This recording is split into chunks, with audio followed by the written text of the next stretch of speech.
Good evening, everyone. Today, in our class, with regard to Assistant Public Prosecutor exam to be conducted by TNPSC, we are going to discuss with regard to State Minor Acts. சரியா paper 4ல minor acts அப்படின்னு நம்ம கேள்விப்பட்டிருப்போம். அதில் state minor act அதை பற்றி தான் நம்ம இன்னைக்கு டிஸ்கஸ் பண்ண போகிறோம். Almost 18 state minor acts are there. அதில் இன்னைக்கு இப்போ ஃபர்ஸ்ட் எதை ஆரம்பிக்க போகிறோம் அப்படின்னு பார்த்தீங்கன்னா டான்பிட் கோட் அப்படின்னு சொல்லி கேள்விப்பட்டிருப்போம் இல்லையா. அதாவது டான்பிட் ஆக்ட் அப்படின்னு ஒரு ஆக்ட் இருக்கு. அது என்ன அப்படின்னு பார்த்தீங்கன்னா Tamil Nadu protection of interest of depositors act 1997. சரியா, Tamil Nadu protection of interest of depositors அப்படின்னு சொல்லிட்டு பிராக்கெட்ல என்ன போட்டிருக்கோம் அப்படின்னு பார்த்தீங்கன்னா இன் ஃபைனான்சியல் எஸ்டாப்ளிஷ்மெண்ட்ஸ் அப்படின்னு போட்டிருக்கோம். ஆக்ட் 1997, ஷார்ட்டா டான்பிட் ஆக்ட் அப்படின்னு சொல்லுவோம். அதுக்காக ஸ்பெஷல் கோட்ஸ் கிரியேட் பண்ணியிருப்பாங்க. அந்த கோட்டை டான்பிட் கோட் அப்படின்னு சொல்லுவோம். ஸோ இதை பற்றி இந்த ஆக்ட் என்ன சொல்லுது, அதில் என்னெல்லாம் முக்கியமான ஒரு விஷயம் அப்படிங்கிறத நம்ம ஃபர்ஸ்ட் இப்போ டிஸ்கஸ் பண்ண போகிறோம். சரியா, TANPID act 1997. So as the name it self suggest, என்னது ஃபைனான்சியல் எஸ்டாப்ளிஷ்மெண்ட்ஸ், அதாவது நிதி நிறுவனங்கள் அப்படின்னு சொல்கிறோம் இல்லையா. அந்த நிதி நிறுவனங்களில் என்ன பண்ணுறோம், ஒரு முதலீடை செய்கிறோம். பொதுவாக நிதி நிறுவனங்களில் எப்படி முதலீடு செய்வோம், ஒன்று லம்சமாக முதலீடு செய்வோம், இல்லைனா ஒரு இன்ஸ்டால்மெண்ட்டில், but for specified or fixed period of time. கண்டிப்பாக அதற்காக தான் நம்ம என்ன பண்ணுவோம், ஒரு முதலீடை செய்வோம். எதற்காக அப்படின்னு பார்த்தீங்கன்னா வட்டி அதிகமாக கிடைக்கும் அல்லது ஏதோ ஒரு பலன் கிடைக்கும். சில பேர்லாம் பார்த்தீங்கன்னா மாதம் மாதம் ஒரு பணம் கட்டினா குறிப்பிட்ட வருடங்களுக்கு பிறகு ஒரு இடமாக அல்லது வேற ஏதேனும் நகையாக, அந்த மாதிரி ஏதோ ஒரு சர்வீஸ்க்காக, ஏதோ ஒரு கைண்டுக்காக, ஏதோ ஒரு இன்ட்ரெஸ்ட் ஆர் ரிட்டர்ன்ஸ்க்காக நம்ம என்ன பண்றோம், அந்த ஃபைனான்சியல் எஸ்டாப்ளிஷ்மெண்ட்ஸ்ல we are depositing our hard earned money. So அப்போ அப்படி டெபாசிட் செய்யக்கூடிய அந்த பணத்தை ப்ரொடெக்ட் பண்ணணும். பணத்தை டெபாசிட் பண்றவங்களோட இன்ட்ரெஸ்ட்டை ப்ரொடெக்ட் பண்ணணும். அவர்களுடைய இன்ட்ரெஸ்ட் இன் த சென்ஸ் அவர்களுடைய அந்த நம்பிக்கை இல்லை அவர்களுடைய அந்த முக்கிய அவங்கள வந்து தற்காத்து கொள்ளணும் அல்ல தற்காக்கணும் அப்படிங்கிறதுக்காக உருவாக்கப்பட்ட சட்டம் தான் இந்த தமிழ்நாடு நான் இப்போ சொல்லிக்கிட்டு இருக்க இந்த டான்பிட் ஆக்ட், இந்த Tamil Nadu protection of interest of depositors in financial establishments act 1997. சரியா, இந்த டான்பிட் ஆக்டை பொறுத்த வரைக்கும் இது எப்போ நடைமுறைக்கு வந்தது அப்படின்னு பார்த்தீங்கன்னா, this act game in to effort once it is received the assent of the assent, அதாவது 7th August 1997. that was the day on which this act has got assent. சரியா, அதற்கு அனுமதி பெறப்பட்ட தேதி என்ன அப்படின்னு பார்த்தீங்கன்னா 7th August 1997. அன்றைய தேதியில் தான் இந்த சட்டம் நடைமுறைக்கு வந்தது. இதோடைய அந்த நோக்கம் என்ன அப்படின்னு பார்த்தீங்கன்னா, லாங் டைட்டில் என்ன சொல்லிருக்கோம்னு பார்த்தீங்கன்னா, an act to protect the deposits made by the public in financial establishments and matters relating thereto அப்படின்னு சொல்லப்பட்டிருக்கு. அப்போ பொதுமக்கள் இந்த மாதிரி ஃபைனான்சியல் எஸ்டாப்ளிஷ்மெண்ட்ஸ்ல தங்கள் பணத்தை டெபாசிட் பண்ணியிருக்காங்க அப்படின்னா அவர்களுடைய அந்த அந்த உரிமையை பாதுகாக்கக்கூடிய அந்த அதற்கான சட்டம் தான் இந்த சட்டம் அப்படின்னு சொல்லப்பட்டிருக்கு. சரியா, so it is a state act, Tamil Nadu state act, இந்த டான்பிட் ஆக்ட் அப்படிங்கிற ஆக்ட். எப்போ இது கமென்ஸ்மெண்ட் வந்துச்சு, 7th August 1997 கமென்ஸ்மெண்ட் வந்துச்சு. Why it has been enacted அப்படின்னு பார்த்தீங்கன்னா, to protect the public who are depositing their money in financial establishments and matters relating thereto. சரியா, so இப்போ இதில் வந்து பார்த்தீங்க அப்படின்னா இந்த ஆக்ட்ல மொத்தம் எத்தனை சாப்டர் இருக்கு, எத்தனை செக்ஷன்ஸ் இருக்கு அப்படின்னு பார்த்தீங்கன்னா, மொத்தம் ஆக்டை பொறுத்த வரைக்கும் there are totally 5 chapters and there are totally 15 sections. சரியா, 15 பிரிவுகள், 5 chapters, chapter 5 chapters and 15 sections. அதில் சாப்டர் 1 என்ன அப்படின்னு பார்த்தீங்கன்னா, as usual the preliminary chapter. அதில் என்னென்ன இருக்கும் அப்படின்னு பார்த்தீங்கன்னா, 2 செக்ஷன் தான் சாப்டர் 1ல. Section 1 and 2. செக்ஷன் 1 என்னது, as usual short title, extent and commencement இல்லையா, short title and commencement. Section 1 is short title and commencement. So commencement நான் ஏற்கனவே சொல்லிட்டேன், 7th August 1997 இட் கமென்சஸ் அப்படின்னு சொல்லிட்டேன். ஸோ இதில் என்ன போட்டிருக்காங்கன்னா, it shall come into force at once அப்படின்னு சொல்லியிருப்பாங்க செக்ஷன் 1 clause 2ல. செக்ஷன் 1 clause 1ல it shall be called as, this act may be called as அப்படின்னு சொல்லப்பட்டிருக்கும். Then section two is a definition section. இந்த டெஃபினிஷன் செக்ஷன்ல 3 வகையான டெஃபினிஷன்ஸை சொல்லியிருக்காங்க. ஸோ 4 வகையான டெஃபினிஷன். 2+1, 2+2, 2+3 அண்ட் 2+4. அதில் 2+1 என்ன அப்படின்னு பார்த்தீங்கன்னா காம்பீட்டன்ட் அத்தாரிட்டி அப்படின்னு சொல்லிட்டு, அதாவது இந்த சட்டத்தின் கீழ் நடவடிக்கை எடுப்பதற்கு அதிகாரிகளை நியமிக்கப்படுறோம் அப்படின்னு சொன்னா, அத்தகைய அதிகாரிகளை அந்த காம்பீட்டன்ட் அத்தாரிட்டி அப்படிங்கிறது யாரு அப்படிங்கிறத 2+A டிஃபைன் பண்ணியிருக்காங்க. தென் 2+1 டிஃபைன் பண்ணியிருக்காங்க. தென் 2+2 டெபாசிட் அப்படிங்கிறது என்ன அப்படிங்கிறத டிஃபைன் பண்ணியிருக்காங்க. Then 2+3 financial establishment, because this act is only with regard to deposit in financial establishments இல்லையா.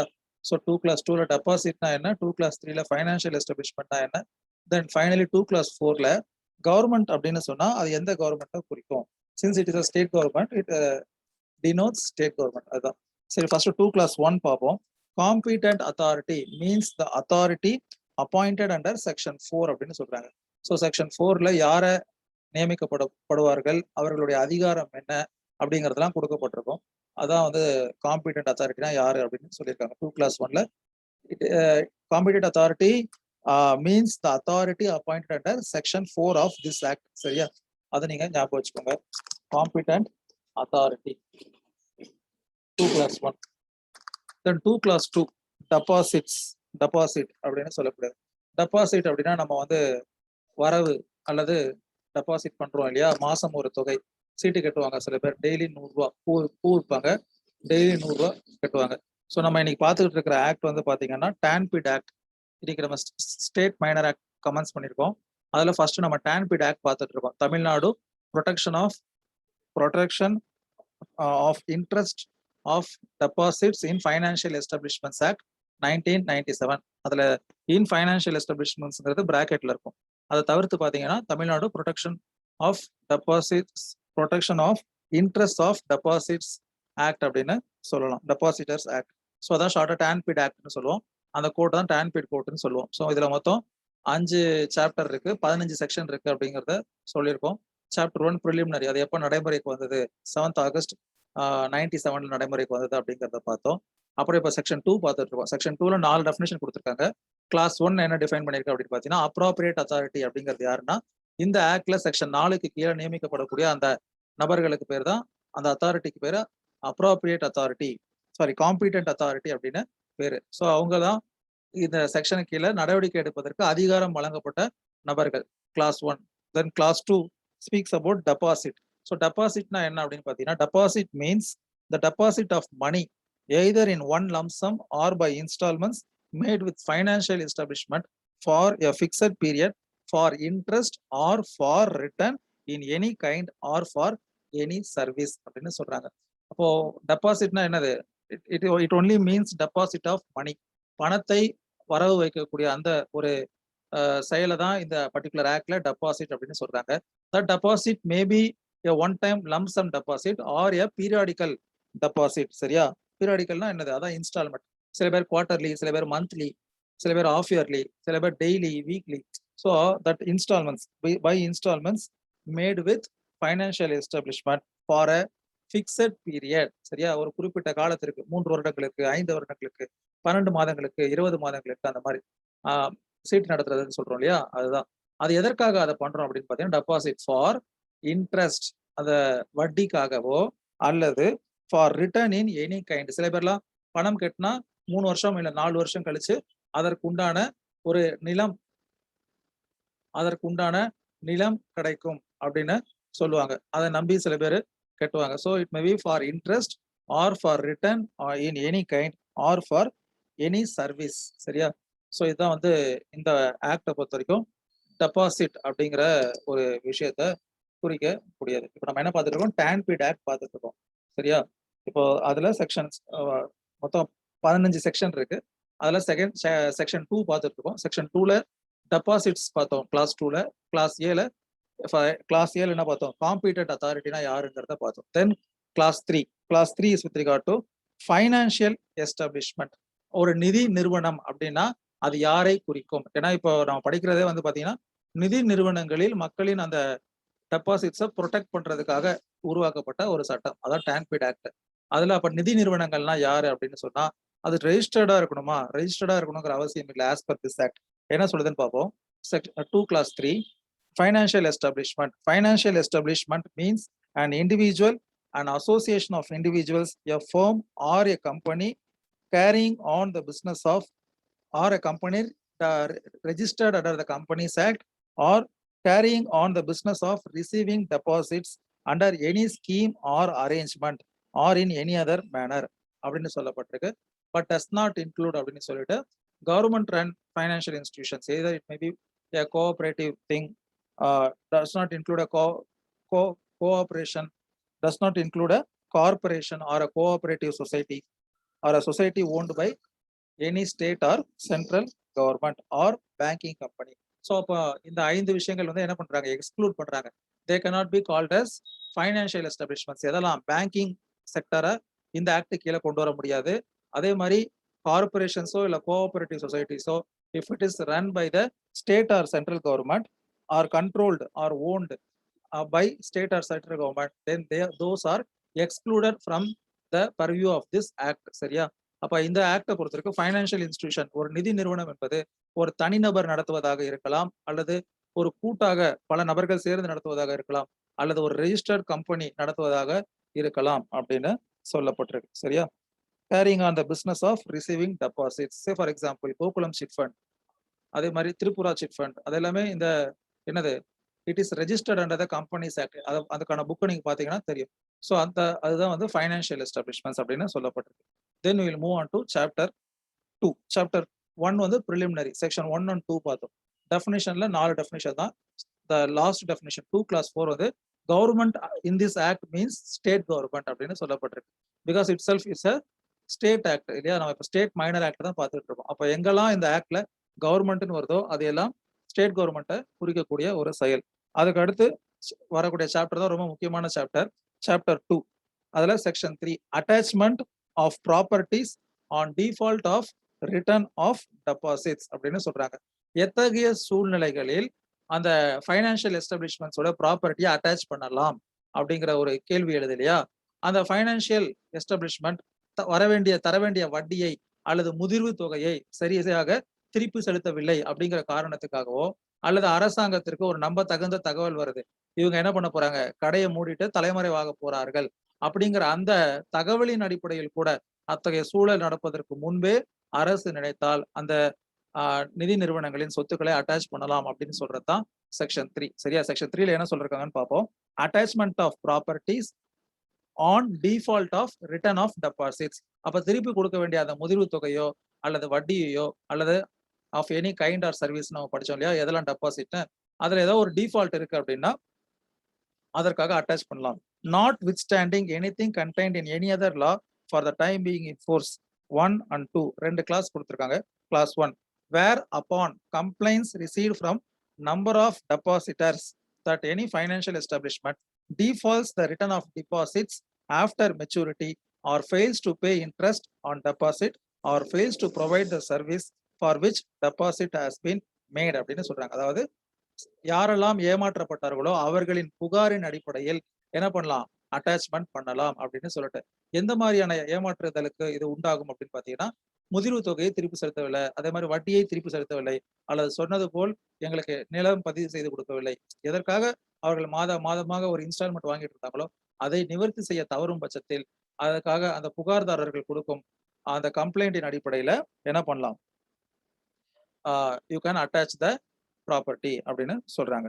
அதுக்கடுத்து clause 2 where the government have reason to believe that any financial establishment is acting in a calculated manner with an intention to default the depositors அப்படின்னு சொல்றாங்க. So on the mere aspect that there is some reason to believe, அது உண்மையா நடந்திருக்கணுங்கிற அவசியம் கிடையாது. Class 1 வந்து என்னது, when the complaint is received from the persons who have been cheated, who have been not returned of their amount deposited, அது ஒண்ணு. Class 2 என்னன்னா when the government has reason to believe that they have been acting in a calculated manner with an intention to defraud the depositors அப்படின்னு சொன்னால் அதற்காகவும் அவர்களை என்ன பண்ணலாம், தாராளமா attachment பண்ணலாம் அந்த ப்ராப்பர்ட்டிஸ் அப்படின்னு சொல்றாங்க. அதுக்கு அடுத்து அதுலேயே கிளாஸ் 2ல continuation, and if the government are satisfied that the financial establishment is not likely to return the deposits or to make payment of interest or to provide the service, so and so, pass an ad interim order attaching the money or other property alleged to have been procured either in the name of financial establishment or in the name of any other person அப்படின்னு சொல்றாங்க. So section 3 ஓட importance என்னன்னு பார்த்தீங்கன்னா, ஒரு add interim attachment அப்படின்னு சொல்றது, அதாவது இடைக்காலமாக அது உண்மையா பொய்யா அல்லது அதன் தொடர்ச்சி தெரிவதற்கு முன்பாக ஒரு புகாரின் அடிப்படையிலேயோ அல்லது ஒரு நியாயமான காரணங்கள் for the reasons to believe அதற்காகவோ கவர்மெண்ட் என்ன பண்ணலாம், it can pass an ad interim attachment of what அப்படின்னு பார்த்தீங்கன்னா, of both that money as well as property. அப்போ அவருடைய அக்கௌண்ட்டையும் என்ன பண்ணலாம், அட்டாச் பண்ணலாம். அதே மாதிரி அவர்கள் வைத்திருக்கக்கூடிய சொத்துக்கள், அது அசையும் சொத்தா இருக்கலாம் இல்ல அசையா சொத்தா இருக்கலாம், அதையும் அட்டாச் பண்ணலாம். So attachment with regard to this section, that is ad interim attachment, is with regard to money or other property alleged to have been procured either in the name of financial establishment or in the name of any other person from and out of the deposits collected by the financial establishment. அதாவது அந்த நிதி நிறுவனத்தின் பெயரில் உள்ள சொத்துக்களையோ அதன் பெயரில் உள்ள வங்கி கணக்குகளையோ அல்லது அதில் இருக்கக்கூடிய நபர்களின் பெயரில் அல்லது இந்த பணத்தை வைத்து வேறு ஒரு நபர்களின் பெயரில் வாங்கப்பட்டிருக்கக்கூடிய அது பேங்க் அக்கௌண்டா இருக்கட்டும் இல்ல ஏதோ ஒரு ப்ராப்பர்ட்டியா இருக்கட்டும், எதை வேண்டுமானாலும் அட்டாச் பண்ணலாம் அப்படின்னு சொல்றாங்க. Or if it transpires that such money or other property is not available for attachment or not sufficient for repayment of the deposit, such other property of the said financial establishment. So இதுல முக்கியமான ஒரு விஷயம் பாருங்க, ஒண்ணு அந்த நிதி நிறுவனத்திற்கு சொந்தமான சொத்துக்களை அட்டாச் பண்ணுவது, இன்னொன்னு என்ன சொல்றாங்கன்னா, அந்த நிதி நிறுவனத்தின் சொத்துக்கள் போதுமானதாக இல்ல, அந்த வட்டியை திருப்பி கொடுப்பதற்கோ பாதிக்கப்பட்ட மக்களின் அசலை திருப்பி கொடுப்பதற்கோ போதுமானதாக இல்லை என்று சொன்னால், அப்ப அந்த மாதிரியான சூழ்நிலைகள்ல என்ன பண்ணலாம், such other property of the said financial establishment, அந்த நிதி நிறுவனத்திற்கு அவர்களிடம் வந்து வாங்கிய பணத்தில் வாங்கிய சொத்தா இருக்கணும்னு அவசியம் கிடையாது, அது அந்த நிதி நிறுவனத்தின் சொத்தாக இருந்தால் போதுமானது அப்படின்னு சொல்றாங்க.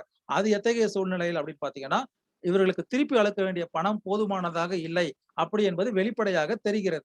அந்த வங்கி கணக்கில் அந்த நிதி நிறுவனத்தின் கணக்கில் போதுமான பணம் இல்லை அப்படின்னு தெளிவாக தெரியும் பொழுது, அப்ப அரசு என்ன பண்ணலாம், அந்த நிதி நிறுவனத்தின் பெயரில் அது இதன் மூலமாக பெறப்பட்ட பணத்தில் வாங்கிய சொத்தா இருக்கணுங்கிற அவசியம் கிடையாது அப்படின்னு சொல்றாங்க. Not sufficient for repayment of deposits, such other property of the said financial establishment or the promoter, partner, director, manager or member of the said financial establishment or a person who has borrowed money from the financial establishment to the extent of his default. அப்போ அந்த நிதி நிறுவனத்தில் கடன் பெற்றவர்கள் வாங்கிய கடன் தொகைக்கு ஈடாக கூட என்ன பண்ணலாம், அந்த அந்த கடன் வாங்கிய நபரின் சொத்தினை அட்டாச் பண்ணலாம். பாத்துக்கோங்க, இதெல்லாம் வந்து ரொம்ப முக்கியமான ஒரு விஷயம். அப்புறம் வந்து அந்த அந்த நிதி நிறுவனம் வாங்கிய பணத்தில் வாங்கிய சொத்துக்களை மட்டும் தான் அட்டாச் பண்ணணுங்கிற அவசியம் கிடையாது. தேவை ஏற்பட்டால் அதனுடைய உறுப்பினர்கள் மற்றவர்களின் சொத்தை கூட என்ன பண்ணலாம், அட்டாச் பண்ணலாம். Even from those persons who have obtained loan, அவர்களுடைய சொத்தை கூட அட்டாச் பண்ணலாம் அப்படின்னு சொல்லப்பட்டிருக்கு. Such other properties of that person in whose name properties were purchased from and out of the deposits collected by the financial establishment, as the government may think fit, and transfer the control over the said money or property to the competent authority. So அப்ப அரசாங்கம் section 3ல என்ன பண்ணலாம், add interim attachment ஆர்டரை pass பண்ணலாம். அப்படி pass பண்ணா அதை எதெல்லாம் அட்டாச் பண்ணிருக்கோ அதனுடைய அந்த அட்மினிஸ்ட்ரேஷன் ஃபுல்லா யார்கிட்ட டிரான்ஸ்பர் ஆயிடுது, காம்பிடன்ட் அத்தாரிட்டி கிட்ட டிரான்ஸ்பர் ஆயிடுது. So he holds that in a fiduciary capacity on behalf of the government. அப்ப இந்த வழக்கு முடியும் வரை அவருடைய அனுமதி இல்லாமல் அல்லது அவர் நினைக்காமல் என்ன பண்ண முடியாது, அந்த விஷயத்துல எந்த ஒரு செயல்பாடையும் செய்ய முடியாது. அதான் செக்ஷன் 3 சொல்றது. செக்ஷன் 3 என்னது, attachment of properties on default of return of deposits அப்படின்னு சொல்லுது.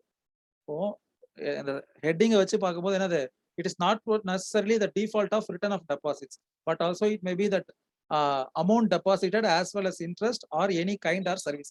எதற்காக அந்த பணம் பெறப்பட்டதோ அந்த செயலை செய்ய முடியாத பட்சத்தில் அல்லது அதை செய்ய முடியாது என்பது வெளிப்படையாக தெரியும் பட்சத்தில் அரசாங்கம் என்ன பண்ணலாம் அப்படின்னு பாத்தீங்கன்னா, இந்த பர்டிகுலர் செக்ஷன் படி it can pass an ad interim attachment to attach the account property and other aspects of these categories of persons mentioned in section 3. ஞாபகம் வச்சுக்கோங்க. Then section 4. Section 4 யாருன்னு பாத்தீங்கன்னா competent authority under this act. TANPID ஆக்ட்ல நம்ம definition sectionல பார்த்தோம் இல்லையா? definition sectionல அந்த class 2ல competent authorityனா யார் அப்படின்னு பாத்தீங்கன்னா one who is appointed under section 4 of this act அப்படின்னு பார்த்திருப்போம். அதுதான் நம்ம இப்போ பார்க்க போறோம். competent authority அப்படிங்கிறது யார் அப்படின்னு பாத்தீங்கன்னா section 4ல there are totally 6 classes. Class 1, the government may by notification appoint one or more authorities for such area as may be specified in the notification, hereinafter called the competent authority, to exercise control over the properties attached by the government under section 3. So எத்தனை நபர்களை வேண்டுமானாலும் நியமிக்கலாம். There is no limit. It may be one or more persons and they can be prescribed to what extent they have authority, to what jurisdiction they can exercise their power அப்படிங்கிறதெல்லாம் அந்த நோட்டிபிகேஷன்ல அரசாங்கம் தெரிவிக்கலாம். State government has authority to appoint any number of competent authorities. அது ஞாபகம் வச்சுக்கோங்க. So இப்போ option உங்களுக்கு கேக்குறாங்க.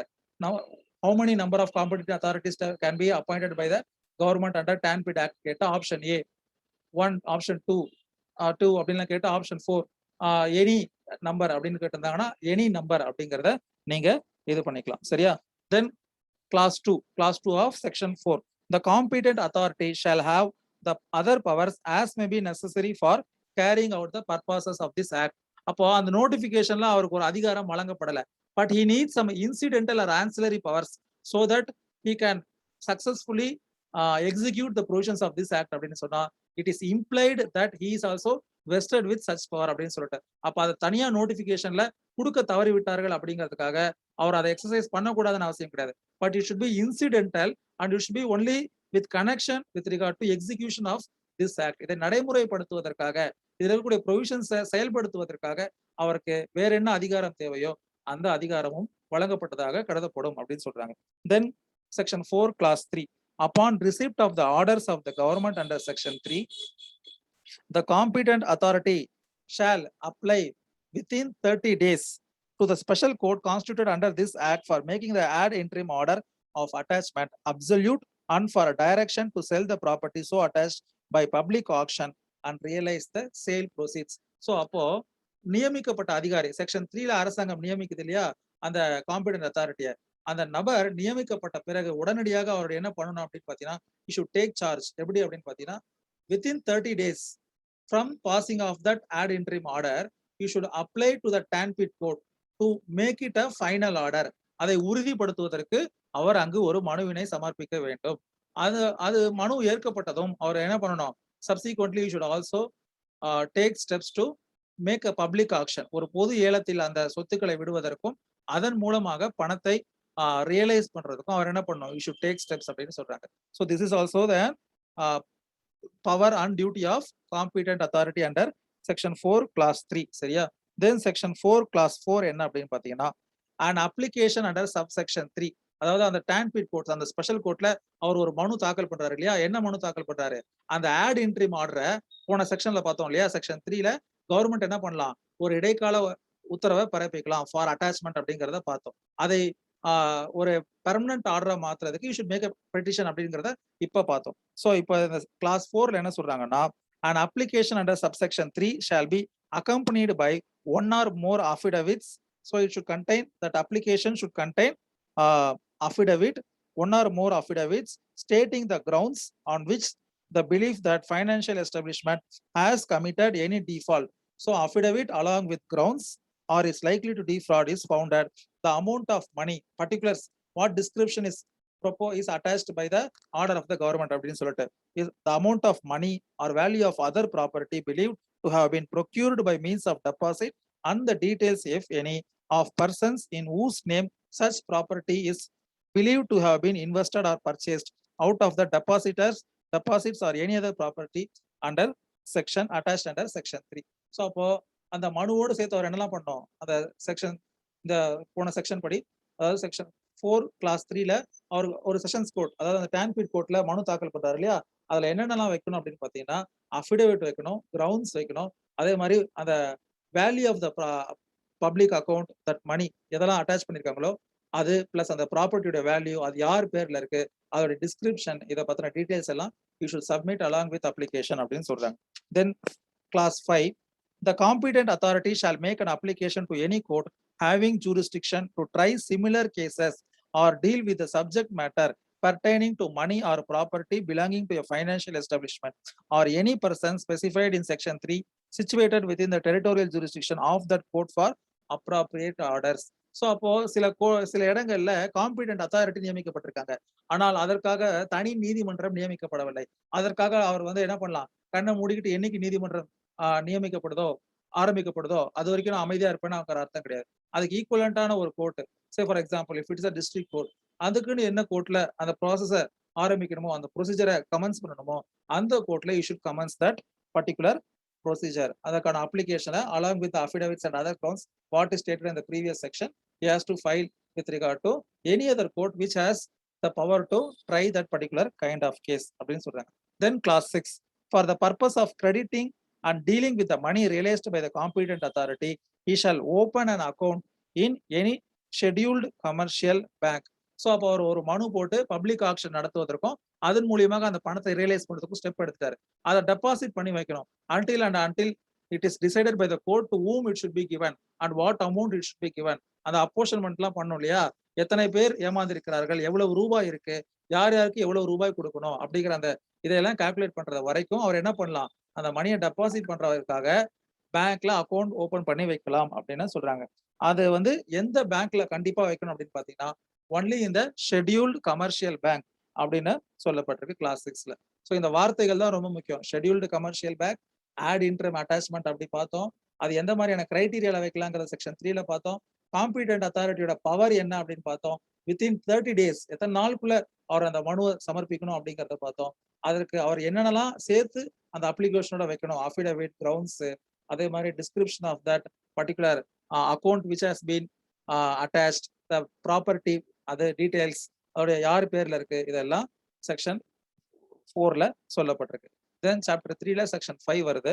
செக்ஷன் 5 என்ன அப்படின்னு பாத்தீங்கன்னா default in repayment of deposits and interest honouring the commitment. Default in repayment of deposits and interest honouring the commitment அப்படின்னு சொல்லப்பட்டிருக்கு. அது என்னன்னு பார்ப்போம். Notwithstanding anything contained in chapter 2, அதாவது ப்ரீவியஸ் இதுல சொன்னதை விட்டு where any financial establishments defaults the return of deposit or defaults the payment of interest on the deposit or fails to return in any kind or fails to render service for which the deposit has been made, every person punishment சொல்றாங்க. every person responsible for the management of the affairs of the financial establishment shall be punished with imprisonment for a term which may extend to 10 years and with fine which may extend to 1 lakh of rupees அப்படின்னு சொல்லப்பட்டிருக்கு. அதை தவிர அந்த நிதி நிறுவனம் தனியாக 1 லட்சம் ரூபாய் அபராதத்தை செலுத்த வேண்டும் அப்படின்னு சொல்லப்பட்டிருக்கு. சரியா? ஸோ அப்போ செக்ஷன் 5 என்ன சொல்லுதுன்னா it is an additional to previous சாப்டர்னு சொல்றாங்க. அதாவது ஏற்கனவே போன சாப்டர், அதாவது சாப்டர் 2ல செக்ஷன் 4ல நடவடிக்கை எடுத்தாச்சு, அட்டாச் பண்ணியாச்சு, சேல் பண்ணியாச்சு, அதோட அமௌண்ட்டை ரியலைஸ் பண்ணியாச்சு, அதனால இவங்க பண்ணது தப்பு இல்லைன்னு ஆயிடாது இல்லையா? ஸோ செக்ஷன் 5 என்ன சொல்றாங்கன்னா default in repayment of deposits and interest honoring the commitment. So if you are not honored the commitment, உன்னோட கமிட்மெண்ட் என்னது, அந்த குறிப்பிட்ட காலம் முடிஞ்சுதான் அந்த பணத்தை வட்டியோட, நீ சொன்ன வட்டியோட திருப்பி கொடுக்கணும், இல்ல நீ சொன்ன ஒரு பொருளை திருப்பி கொடுக்கணும். அப்படி நீ செய்யும் தவறும் பட்சத்துல உனக்கு என்ன தண்டனை வழங்கப்படுங்கிறத செக்ஷன் 5ல சொல்லியிருக்காங்க. என்ன தண்டனை அப்படின்னு பாத்தீங்கன்னா, யாருக்கு தண்டனை அப்படின்னு பாத்தீங்கன்னா, யார் அந்த நிதி நிறுவனத்தின் நிர்வாகத்தில் தொடர்புடையவர்களாக இருக்கிறார்களோ அவர்களுக்கு 1 லட்சம் ரூபாய் வரை அபராதமும் மற்றும் 10 வருடங்கள் வரையும் தண்டனையும் வழங்கப்படும், சிறை தண்டனையும் வழங்கப்படும் அப்படின்னு சொல்லப்பட்டிருக்கு. So section 5 provides for punishment. ஆனா செக்ஷன் 5 எப்படி ஆரம்பிச்சிருக்கு, default in repayment of deposits and interest honouring the commitment. சரியா? செக்ஷன் 4 காம்பீடென்ட் அத்தாரிட்டிங்கிறதுல என்னெல்லாம் பண்ணணும் அப்படின்னு சொல்லிட்டாங்க. Section 5 what is the punishment for those who fail to make their commitment. அந்த சொன்ன வாக்குறுதியை செய்ய முடியாதவர்கள், வேண்டுமென்றே அதை செய்ய தவறியவர்கள், அவர்களுக்கான தண்டனை என்ன அப்படிங்கிறது சாப்டர் 3ல சொல்லப்படும். Then section 5A compounding offence. அது சமரசப்படுத்த முடியுமா, இந்த வழக்கு சமரசத்திற்கு உட்பட்டதா, வெதர் காம்பவுண்டிங் இஸ் அலௌட் அப்படின்னா அண்டர் வாட் சர்க்கம்ஸ்டன்சஸ் அப்படிங்கிற விஷயத்த சொல்லியிருக்காங்க. Chapter 4 section 5A compounding of offences. 2 வகையா சொல்லப்பட்டிருப்பாங்க. என்ன சொல்லியிருப்பாங்கன்னா, once the case has been commenced for trial அப்படின்னு சொன்னால், that case can be compounded only with the permission of the court. If it is compounded previously before the trial has been கமன்ஸ்டா இருந்தா it can be compounded அப்படிங்கிறத சொல்லியிருப்பாங்க. அதாவது நான் ஏற்பாடு செய்து விட்டேன், அனைவருக்கும் அவர்களுக்கு உண்டான அந்த பணத்தினை நான் திருப்பி கொடுக்க போகிறேன், கொடுத்து விட்டேன் அப்படின்னு சொன்னா காம்பவுண்டிங் பண்ணிக்க முடியும். அதை பத்தி நம்ம பார்க்க போறோம். Section 5A compounding of offences. So compounding of offence சிஆர்பிசியில் எங்க வரும்? செக்ஷன் 320ல வரும். ஸோ அந்த மாதிரி நீங்க ஓரளவுக்கு ஏதோ ஒரு வார்த்தை படிக்கிறோம், அது எங்க பயன்பட்டிருக்கு அப்படின்னா நீங்க கோரிலேட் பண்ணி பார்க்கணும். Section 5A compounding of offences. Clause 1 an offense punishable under section 5 may before the institution of the prosecution. மறுபடியும் சொல்றேன் பாருங்க. An offense punishable under section 5 may before the institution of the prosecution be compounded by the competent authority or after the institution of the prosecution be compounded by the competent authority with the permission of the special court on payment of the entire amount due to the depositors with or without interest அப்படின்னு சொல்றாங்க. 5A class 1. So who is the authority for compounding a case under TANPID Act அப்படின்னு பாத்தீங்கன்னா, before initiation of prosecution competent authority, after initiation of prosecution competent authority but with the permission of the court. அப்படியே அதான் அதுக்கான அர்த்தம். Before the institution of prosecution இருந்தா அந்த competent authority கிட்ட நீங்க ஒரு சமரசமா காம்பவுண்டிங் பண்ணிக்கலாம். ஆனால் after institution of prosecution competent authority can not do so by himself but only with the permission of the court he can compound with the accused persons. சரியா? Then class 2 where an offense has been compounded under subsection 1 no proceeding or further proceeding as the case may be shall be taken or continued against the offender in respect of the offense so compounded and the offender if in custody shall be discharged forthwith அப்படின்னு சொல்றது. So அதோடு அந்த வழக்கு முடித்து வைக்கப்பட்டதாக கருதப்படும். Then section 6 special court. Special கோர்ட்னா யாரு, அதுல ஜட்ஜா இருக்கிறதுக்கு யாரை நியமிக்கணும், அதுக்கு ஒரு பப்ளிக் ப்ராசிக்யூட்டரா இருக்கிறதுக்கு யாரை நியமிக்கணும் அப்படின்னு சொல்றதெல்லாம் செக்ஷன் 6. சரியா? ஸ்பெஷல் கோர்ட் என்ன அப்படின்னு பார்ப்போம். It has totally 4 classes. Class 1 for the purposes of this act the government may with the concurrence of the chief justice of the high court by notification constitute one or more special courts for such area or areas or such case or cases as may be specified in the notification in the cadre of a district and sessions judge.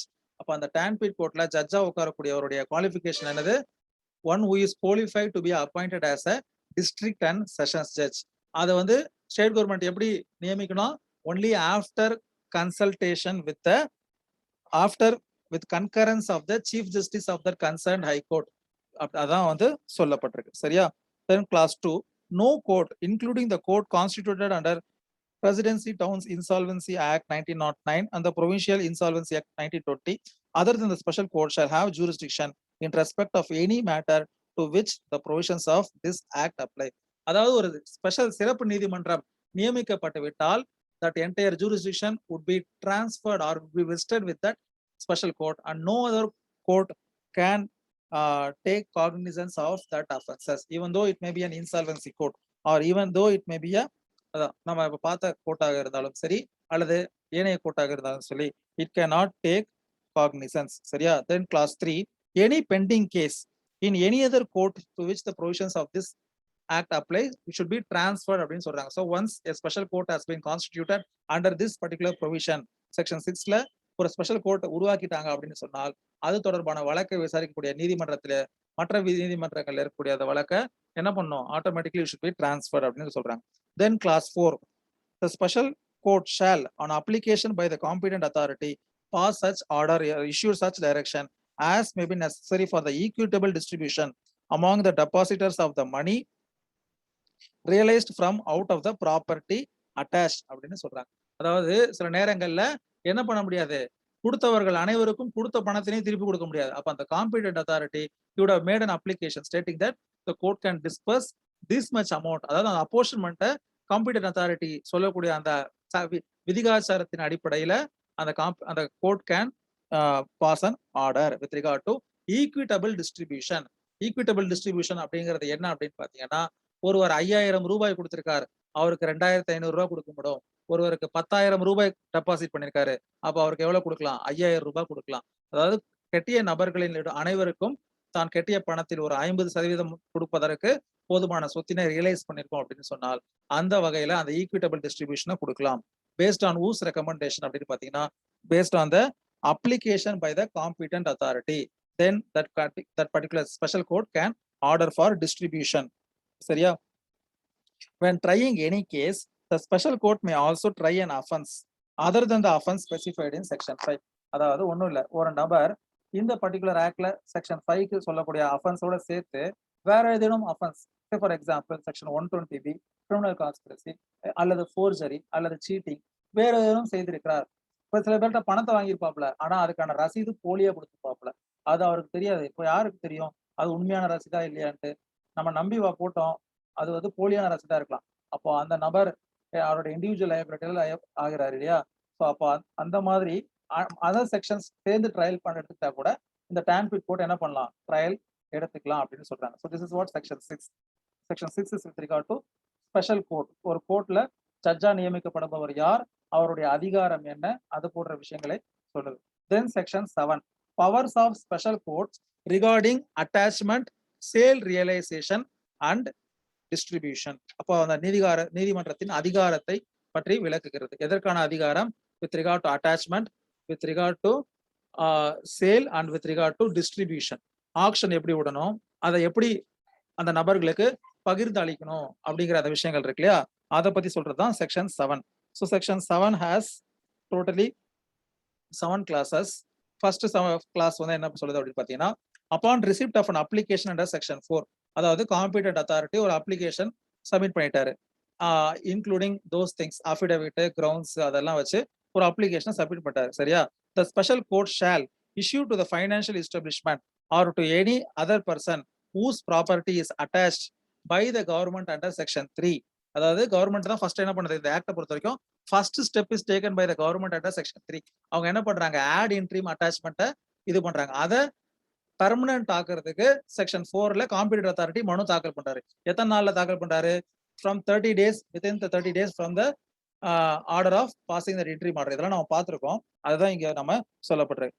So other person whose property is attached by the government under section 3, a notice accompanied by the application and affidavits and of the evidence, if any, recorder calling upon him to show cause on a date to be specified in the notice, why such order of attachment should not be made absolute and the property so attached be sold in public auction.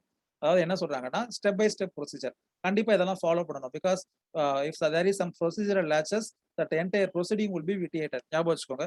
So அதில் first step என்ன சொல்றாங்கன்னா, with regard to powers of the special court, first thing is it should issue a show cause notice. So without hearing other party, the court cannot pass an order of converting that ad interim attachment under section 3 to a permanent attachment under section 4. அப்படி பண்ண முடியாது அப்படின்னு சொல்றாங்க.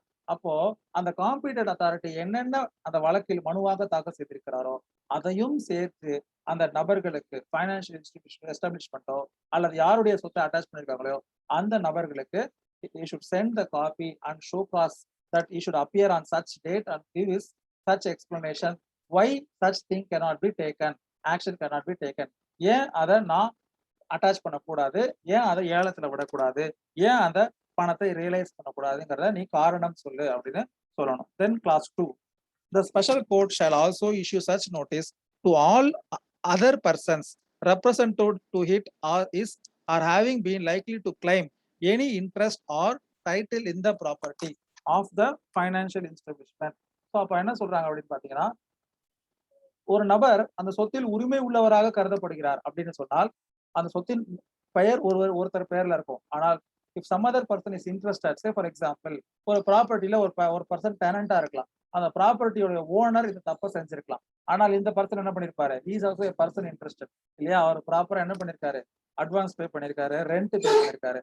அப்ப தேவைப்பட்டால் அத்தகைய நபர்களுக்கும் சேர்த்து நோட்டீஸ் இஷ்யூ பண்ணலாம். Any interest or title in the property of the financial establishment or the person to whom the notice is issued, calling upon such person to appear on the same date as that specified in the notice and made objection. So அப்போ அந்த மேல சொன்ன நபர்களோடு சேர்த்து இந்த நபர்களுக்கும் notice அனுப்பி அதே தேதியில் அவர்களையும் ஆஜராக சொல்லி அவர்களுடைய விளக்கத்தையும் கேட்டு made objection if he so desires to the attachment of the property or any portion thereof on the ground that he has an interest in such property or portion thereof அப்படிங்கறத அவருடைய விளக்கத்தையும் கேட்கணும் அப்படின்னு சொல்றாங்க. Then clause 3, any person claiming an interest in the property attached or any portion thereof may, notwithstanding that no notice has been served upon, make an objection as aforesaid to the special court. அதாவது அவர்களுக்கு இப்படி ஒரு சம்பவம் நடக்குதுங்கிறது தெரியுது, ஆனா அவர்களுக்கு notice அனுப்பப்படலை அப்படின்னு சொன்னாலும் கூட அந்த தேதியில் அவர்களும் ஆஜராகி தங்களோட அப்ஜெக்ஷனை தெரிவிக்கலாம் அப்படின்னு சொல்றாங்க. இது வந்து ஒரு சிம்பிள் நேச்சுரல் ஜஸ்டிஸ் தான்.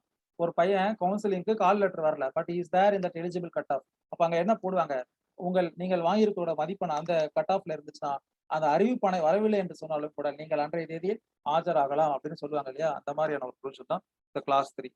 தென் clause 4, if no cause is shown and no objection are made on or before the specified date, the special court shall forthwith pass an order making the ad interim order of attachment absolute and direct the competent authority to sell the property so attached by public auction and realize the sale proceeds. அப்போ அவங்க வந்து ப்ராப்பரா பதில் தெரிவிக்கல, வந்து ஆஜராகல அப்படின்னா அதற்காக wait பண்ணணும்னு அவசியம் கிடையாது, ஃபர்தர் டைம் கொடுக்கணுங்கிற அவசியம் கிடையாது, அன்றைய தேதியில் உத்தரவினை பிறப்பிக்கலாம். தென் class 5, with regard to examination of the parties and other things, what are the procedure to be followed அப்படின்னு பாத்தீங்கன்னா செக்ஷன் இந்த 7 clause 5ல the follow the procedure and exercise all the powers of the court in hearing the suit under the code of civil procedure, and any person making an objection shall be required to adduce evidence to show that at the date of attachment he had some interest in the property attached. So சிபிசில என்ன procedure follow பண்ணிருக்கோ அந்த ப்ரொசீஜரை follow பண்ணணும் அப்படின்னு சொல்றாங்க. With regard to examination of parties and with regard to the proceedings which is to be conducted before that sessions court. சரியா? அதே மாதிரி ஏதேனும் நபர் அந்த மன்றத்தில் ஆஜராகி அப்ஜெக்ஷன் தெரிவிக்கிறார்னா first he has to establish in some way he has that interest over the property attached. அப்போ ஒரு third பர்சனோ one who does not have a locus standi cannot make an objection. He has to establish that he has some interest with regard to the property attached or at least the portion of the property attached. அதில் ஏதேனும் ஒரு பங்கிலாவது எனக்கு உரிமை இருக்கிறது அப்படிங்கிற ஏதாவது அவர் நிலைநாட்டணும், இல்ல அந்த சொத்தை அட்டாச் பண்ணதுல எனக்கு உரிமை இருக்குங்கிற நிலைநாட்டினால் மட்டும்தான் அவருடைய அந்த அப்ஜெக்ஷனை கேட்பதற்கு அந்த நீதிமன்றத்திற்கு கடமை இருக்கு. சரியா? Then after investigation under subsection 5, so அப்போ இன்வெஸ்டிகேஷன் எல்லாம் பண்ணிட்டாங்க, சிபிசியில் இருக்கக்கூடிய ப்ரொசீஜர் எல்லாம் ஃபாலோ பண்ணிட்டாங்க. அடுத்து என்ன அப்படின்னு பாத்தீங்கன்னா the special court shall pass an order within a period of, எவ்வளவு நாளுக்குள்ள ஒரு டைம் பீட் போட்டு ஆர்டர் பாஸ் பண்ணலாம் அப்படின்னு சொல்லி உங்களுக்கு கேட்கறாங்க அப்படின்னா என்ன அப்படின்னு பாத்தீங்கன்னா within a period of 180 days from the date of receipt of an application under subsection 3 of section 4. so subsection 3 of section 4 ங்கிறது என்னது, அந்த ad interim ஆர்டரை பர்மனன்ட் ஆர்டரா மாத்துறதுக்கான மனு. அப்ப அந்த மனு தாக்கல் செய்த நாளிலிருந்து 180 நாட்களுக்குள் அதில் உத்தரவினை பிறப்பிக்க வேண்டும். either accepting and allowing the petition or dismissing the petition of that competent authority. சரியா? from the date of receipt of an application under subsection 3 of section 4, either making the ad interim order of attachment absolute or varying it by releasing a portion of the property from attachment or cancelling the ad interim order of attachment, and that direct the competent authority to sell the property so attached by public auction and realize the sale proceeds. அப்ப அவர் என்ன பண்ணலாம், even he can vary the attachment order. கொடுக்க வேண்டிய பணம் இவ்வளவுதான், ஆனால் நீங்க attach பண்ணிக்கக்கூடிய property அதிகமா இருக்கு, அதனால சில ப்ராப்பர்ட்டிகளை நீங்க என்ன பண்ணுங்க, ரிமூவ் பண்ணிட்டு ஃப்ரெஷ்ஷா எனக்கு ஒரு அப்ளிகேஷன் சப்மிட் பண்ணுங்க அப்படின்னு கூட சொல்லலாம். he can vary or he can allow it or he can even dismiss it. so that special judge has all three kinds of power with regard to subsection 6. then provided that special court shall not release from attachment any interest which it is satisfied that the financial establishment or the person referred to in subsection 1 as the property, unless it is also satisfied there will remain under attachment an amount of property value not less than the value that is required for repayment to the depositors of such financial establishment. அதாவது அது ஒரு particular போர்ஷனை remove பண்ணுது அட்டாச்மெண்ட்ல இருந்து அப்படின்னு சொன்னால் it should ensure that what is remaining with the attachment is sufficient to repay the depositors அப்படிங்கறத உறுதிப்படுத்திக்கிட்டு it can order the detachment of that attached thing அப்படின்னு சொல்லப்படும். Then the last class, class 8, the special court shall, on an application by the competent authority, pass such order or issue directions as may be necessary for equitable distribution. இதை பத்தி நம்ம ஏற்கனவே சொல்லியிருக்கோம். equitable distribution among the depositors of the money attached or realized out of the sale under subsection 7. So அந்த விற்பனை மூலமாக public action மூலியமாக கிடைக்கக்கூடிய பணமோ அல்லது அவருடைய வங்கி கணக்கில் இருந்து அட்டாச் பண்ணக்கூடிய பணமோ அது எல்லாத்தையுமே அந்த காம்படிஷன் அத்தாரிட்டியோடைய அப்ளிகேஷன்ல இருக்கிற இதன் அடிப்படையில என்ன பண்ணலாம், ஈக்விட்டபிளா எவ்வளவு யாருக்கு டிஸ்ட்ரிபியூட் பண்ணலாம் அப்படிங்கிறது சம்பந்தமான உத்தரவினை பிறப்பிக்கலாம், அதற்கான வழிகாட்டு முறைகளை பிறப்பிக்கலாம் அப்படின்னு சொல்றாங்க. ஸோ இதுலயும் அதே தான் சொல்றாங்க. என்ன அப்படின்னா, it should always ensure that attachment is satisfied with regard to repayment of depositors of such financial establishment. அதுக்கு உட்பட்டு தான் நீங்க எந்த உத்தரவையும் பிறப்பிக்கணும் அப்படின்னு சொல்றாங்க. So this is what section 7. Then section 8 is with regard to attachment of property of malified transferees. அதாவது மோப்பம் முடிச்சிட்டாங்க அந்த ஃபைனான்சியல் எஸ்டாப்ளிஷ்மெண்ட், நம்மள இன்னும் கொஞ்ச நாள்ல நெருங்கிடுவாங்க அப்படின்னு சொல்லிட்டு உடனே என்ன பண்றாங்க, அந்த சொத்துக்களை எல்லாம் வேற சில பேர்களுடைய பேரில மாற்றிக்கிறார்கள். அப்ப அவர்களின் மீது நடவடிக்கை எடுக்க முடியுமா அப்படின்னு பாத்தீங்கன்னா, அதுதான் வந்து செக்ஷன் 8ல சொல்லப்பட்டிருக்கு. Attachment of property of mala fide transferees. அப்ப அந்த டிரான்ஸ்ஃபரி அப்படிங்கிற அந்த சொத்தினை தற்போது வைத்திருக்கும் நபர் அந்த ஃபைனான்சியல் எஸ்டாப்ளிஷ்மெண்டோட சம்பந்தமே இல்லாத நபரா கூட இருக்கலாம். ஆனால் if there is a malified intention then that is sufficient அப்படின்னு சொல்றாங்க. அதான் சொல்லப்பட்டிருக்கு. where the special court is satisfied அப்படின்னு சொல்லி by notice to appear to show cause. So ஏற்கனவே சொல்ல அதே ப்ரொசீஜரை மறுபடியும் ஃபாலோ பண்ற விஷயம். So on satisfaction that special court that the transferee was not in good faith and for consideration, the special court shall order the attachment of so much of the said transferee's property equivalent to the property value of the property transferred அப்படின்னு சொல்லப்படும். So it is satisfied, it is a malified transfer and without consideration but only to defraud அப்படின்னா அதை transfer பண்ணக்கூடிய அந்த சொத்தின் மதிப்பிற்கு அந்த அட்டாச்மெண்ட்டை போடலாம் அப்படின்னு சொல்லப்பட்டிருக்கு. சரியா? Section 9 is with regard to security in lieu of attachment. அப்படின்னா என்ன அர்த்தம் அப்படின்னு பாத்தீங்கன்னா, ஒரு சொத்தினை மாற்றி இன்னொரு சொத்தினை அட்டாச்மெண்ட்டுக்கு இது பண்றது, அந்த மனு தாக்கல் பண்ணலாம் அந்த ஃபைனான்சியல் எஸ்டாப்ளிஷ்மெண்ட் காரங்க, இந்த சொத்திற்கு பதிலாக இந்த சொத்தினை நாங்கள் வைக்கிறோம் அப்படின்னு சொல்லிட்டு அது சாட்டிஸ்ஃபையா இருந்தா அதை ஏத்துக்கலாம்.